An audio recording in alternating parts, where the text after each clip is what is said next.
let's start with the afternoon session. The first shorter talk is by Santiago Martinchich. Thanks. Okay. Thank you. Thanks the organizers for the invitation. So I'm going to start with a brief introduction. So this is going to be classics, dynamics. There's no observable here. Very simple compared to many things we have been seeing. We have a map, a space. So we iterate this map. And we want to know where the points go. Maybe we want to describe what the typical point does. Maybe we can detect that some parts of the space, say it is a topological space, we can detect an open set such that its image is sent inside of itself. So it's the closure. So if we have this, we are going to say that we are going to call this an attracting region. Okay, so if we detect an attracting region, we can iterate this open set. We can take the following iterate and so on, and we will get some set which is attracting all the points as Lorenzo was commenting yesterday. So this K, that is the intersection of all future iterates of the closure of U. We will call it an attractor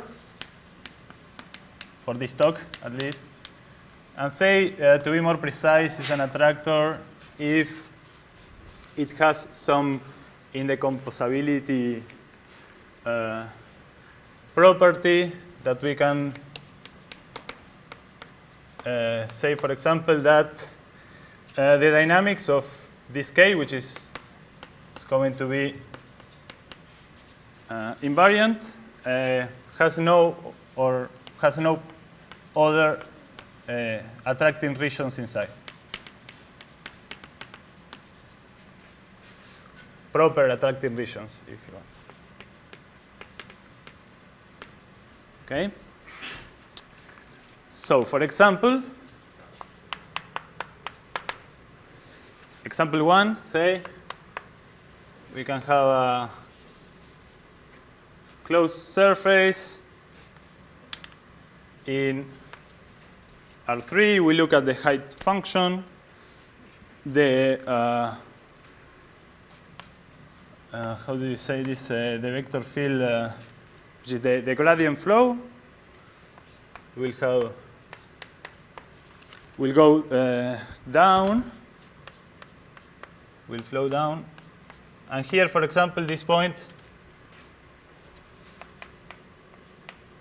or this singleton, will be an attractor. So this is simple, Morse-Smale dynamics.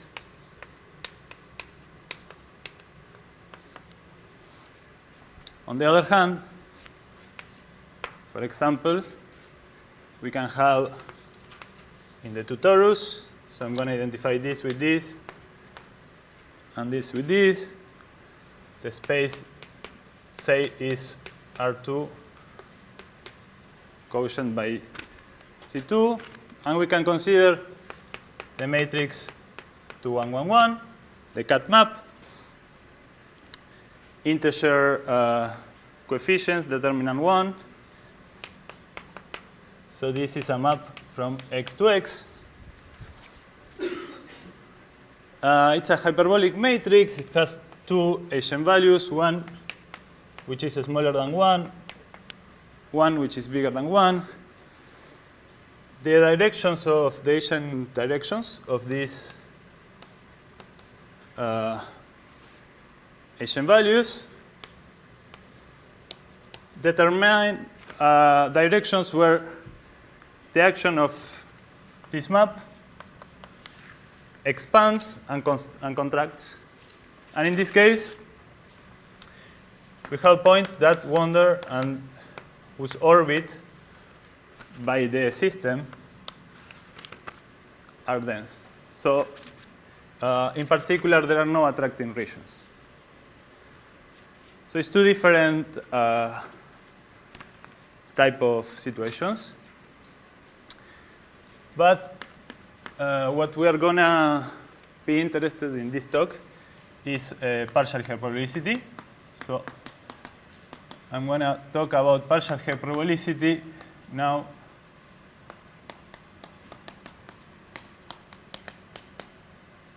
Hyperbolicity and attracting regions.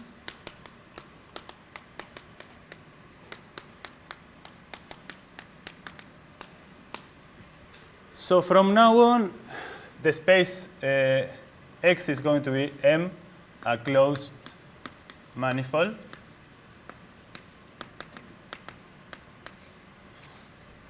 And a C1 diffeomorphism, at least C1,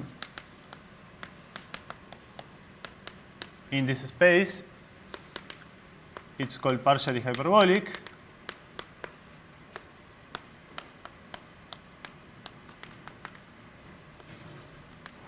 If the tangent bundle of our manifold decomposes in 3 subbundles, which are invariant, each one of them by the differential of the map, the vectors in the stable bundle are uniformly contracted by the differential of the map. So there's contraction in this direction. There is an expansion in the unstable direction. So more precisely, this direction is uniformly contracted by the derivative of the inverse of f, or the inverse derivative. And the vectors in the center direction have a dominated behavior. So they are not as contracted as the one in the stable and not as expanded as the one in the unstable. Okay? So the general problem would be understand the dynamics of these systems. And a tool for this is the existence of invariant foliations.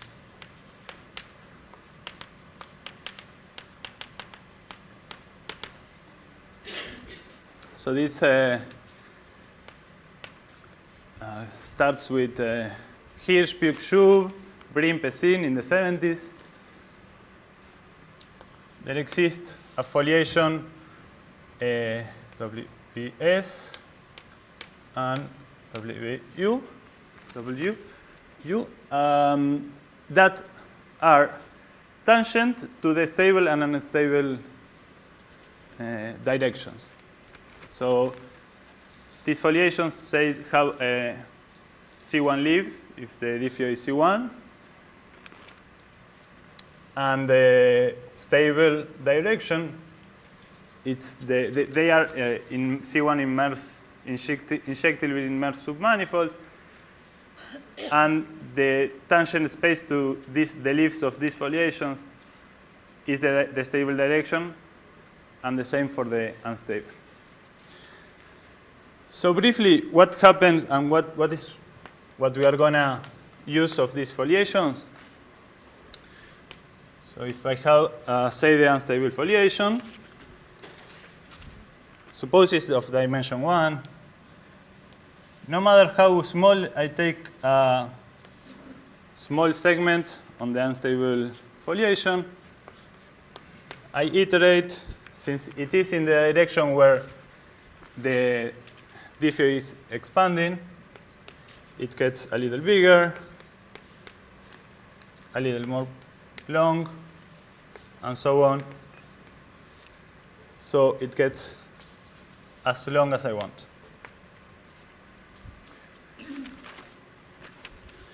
And we use these foliations to obtain dynamical consequences. For example, I'm going to give an example. If the unstable foliation is minimal, then the diffeomorphism is topologically mixing. So by minimal, I mean that every leaf is dense. And by topologically mixing, we mean that for every U, V open sets, there exists a time such that every future iterate of U intersects V for every time larger than n. Okay? And I'm going to say that this is an exercise, but I'm going to give a brief idea of why this is true. So suppose, by contradiction, that there are two open sets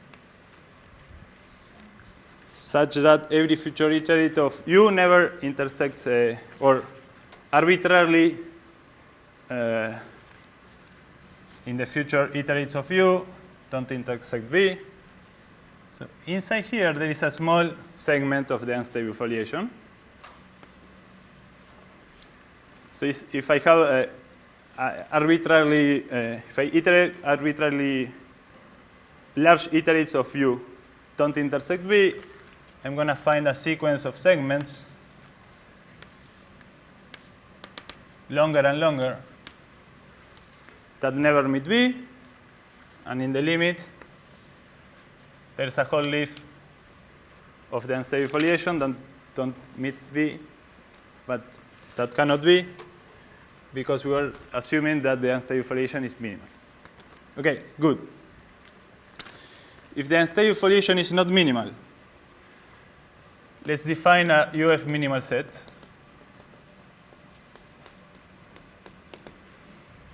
It's going to be a closed F invariant saturated by leaves of the unstable foliation and minimal for the inclusion with these properties.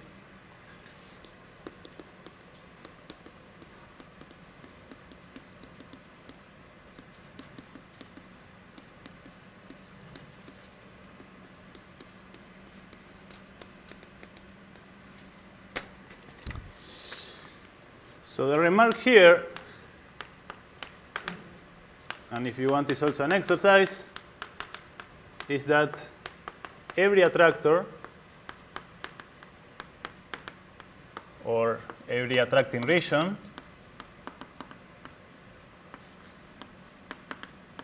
contains at least one UF minimal set.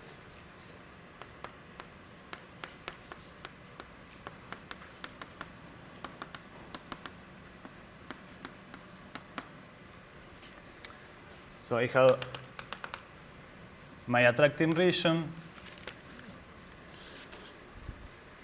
and if I take a leaf inside here, it cannot live because we have contraction and the unstable leaves are getting expanded. One has to do some epsilon delta there, but one argue that the unstable leaves of the attractor have to be contained in the attractor.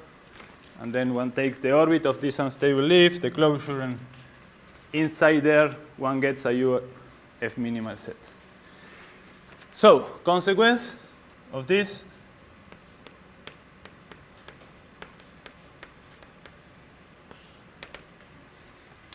if we want to bound, we want to study the number of attractors or of attracting regions, the number of attractors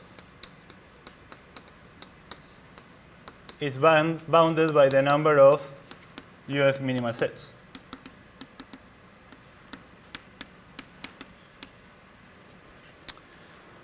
Okay, so far so good.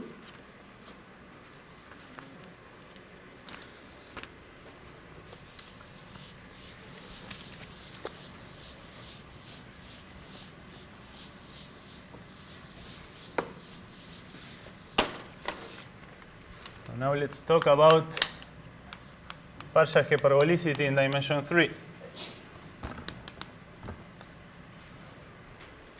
I'm going to briefly survey this. What can happen for partially hyperbolic diffuse in dimension 3? What type of systems do we have? So we think of, or I think of partially hyperbolic diffuse as a sort of geometric topology structure that one put on the manifold, if one can, that sort of interacts with the geometry and topology of the manifold. And that has been the case in the study of partially hyperbolic diffuse in dimension 3. There are manifolds that admit them, manifolds that do not. Then one can study which mapping classes, which which elements of the mapping class group, admit partially hyperbolic diffuse, which do not. So the first example is going to be the exception. Let's call it Anosov times identity. So say that A is again the cut map, and H is a diffuse in S1, so that it has some attracting and some repelling fixed points, and so that what we are going to build is partially hyperbolic. We will need the derivative of this map to be between the contracting and expanding rates for A. So here f of say that m is T2 times S1, and f of xt is A of x, h of t. So in this case, what we will have is that the manifold, which is the torus T3,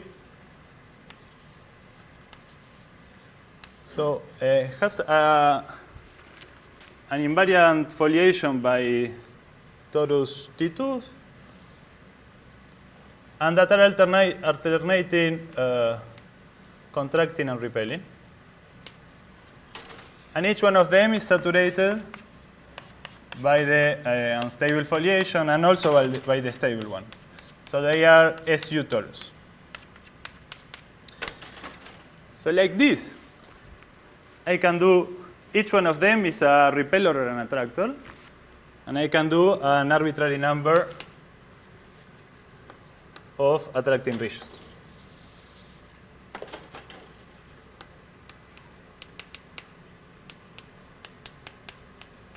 Or of attractors.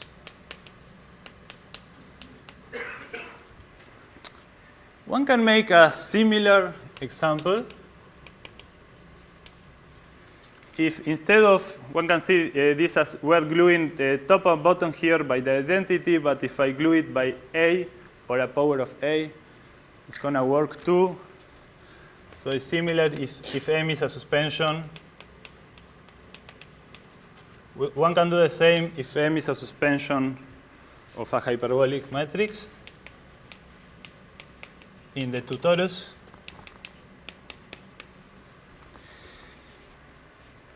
But this is the exception. So far, no other partially hyperbolic diffuse. Well, there's another exception that I'm going to talk about now. But besides those two exceptions, it's not so easy to get many attractors for these systems.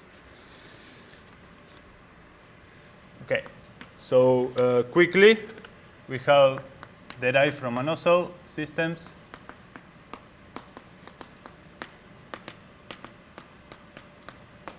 in C3. This is the ones that are homotopic to a hyperbolic matrix. We have, say, non-trivial skew products. I'm not going to define this because of time. But these are circle bundles that are not a product over the two torus. Those are the examples of partially hyperbolic diffeos in manifolds with virtually solvable pi1. And then we have that's a classification result by Hamelin the hypo tree. We have discretized Anosov flows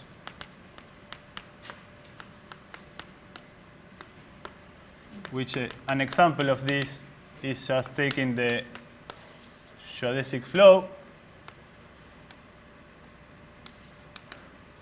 in the unitary tangent bundle of a hyperbolic surface.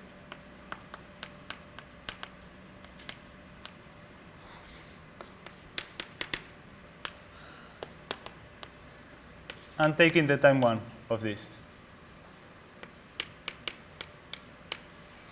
So I will flow for time one, and that will give me a partially hyperbolic diffeo and perturbations of this. So it was conjectured at some moment that this amounted for all the partially hyperbolic diffeos in dimension 3. It was known as Pujal's conjecture, but now we have new examples. For all of these classes, except for one, or for the discretized Anosov flows that come from a flow that is not transitive, for the other ones, we have results of unicity of attractor, or that the whole manifold is the only attractor, so that the unstable foliation is minimal, and the system is topologically mixing. So what I really want to talk about now, today, is about the new examples.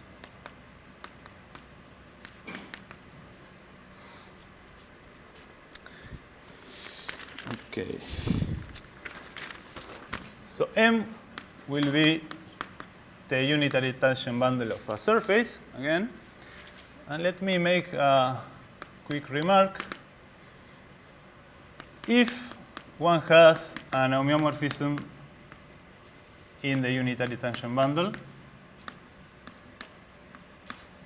say an homeo induces a map, another homeo in the base, modulo homotopy.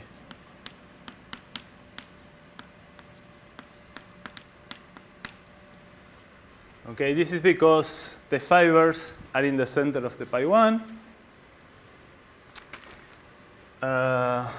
And you have to send the fibers to something homotopic to fibers. Then we make a homotopy in T1s, and we get a map in the surface that is well-defined modulo homotopy.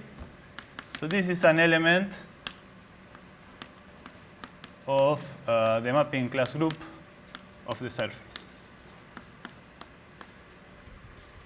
So what broke the Pujal's conjecture was building a partially hyperbolic diffeo in this manifold, so that the action on the base is not the identity. So the map cannot be homotopic to identity, so it cannot be a discretized Anosov flow, and that was the only possibility if the conjecture was true. And this was done by Bonatti, Gogolev, Hammerlindel, and Po 3. There is a previous paper by, I think it's Bonatigo, Goleva, and Po 3. So what they do is the same, the following. For every element in the mapping class group of the surface, there exists a partially hyperbolic diffeo in T1s, so partially hyperbolic, such that its action on the base is the one given by phi.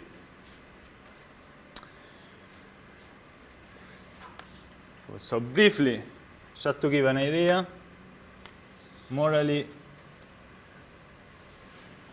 they take the surface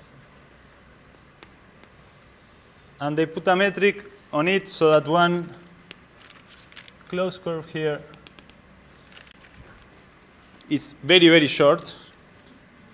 And then they make a dent twist supported in, because of the Collar lemma, in a long, long tube. And the map F is going to be given by flow, by the geodesic flow, a lot of time, then composed by the normalized differential of this, so that it sits in T1s. And this will tilt a little bit the unstable direction, but then if we flow a lot of time more, we get that the cones in the unstable direction come inside, and we get that what is called the cone criterion for partially hyperbolic diffeos. So this guy now is partially hyperbolic. So we have these examples, and what we are trying to do is understand the dynamics of these examples. I mean, it's exciting. They are there, they are built, but they are not well understood. And in particular, we are looking at the unstable foliation of these examples. So the result, yeah. So for an element in the mapping class group of a closed surface, closed hyperbolic surface, we have Nielsen-Thurston classification. So they are either periodic, reducible, or pseudo-Anosov.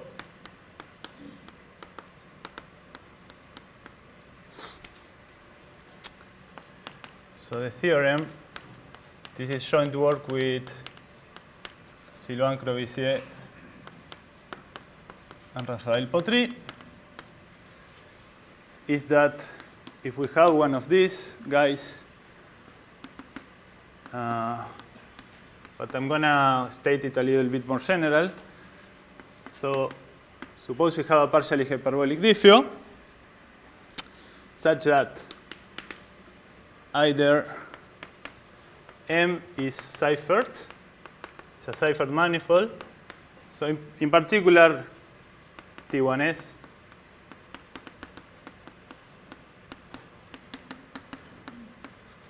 and the action in the base is pseudo-Anosov.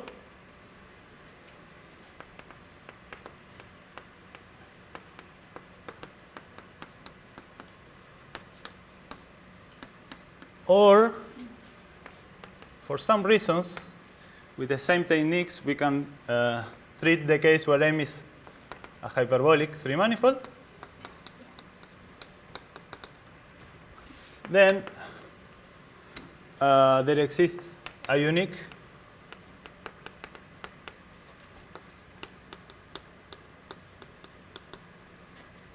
UF minimal set.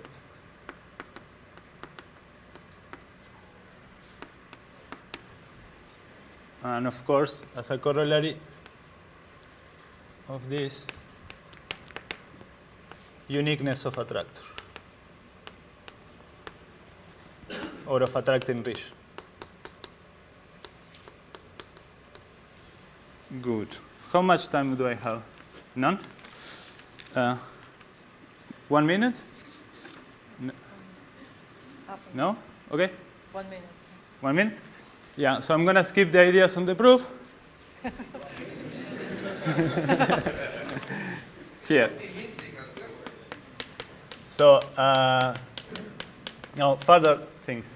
We don't know if at the end the unstable foliation would be minimal for all those systems. For some of them, it's known, but not for all. Because also we are aiming at things that are not perturbative, that we are trying to prove things for the whole class. What happened in the then twist case? I'm going to skip this one. And I was seeing, we discussed with Juan Carlos Monge for a second. I don't know if the topological entropy of this system can be bigger than the unstable entropy. But this would be my candidate. It's the question that Martin posed yesterday. Maybe something to look at it. Okay. Thank you.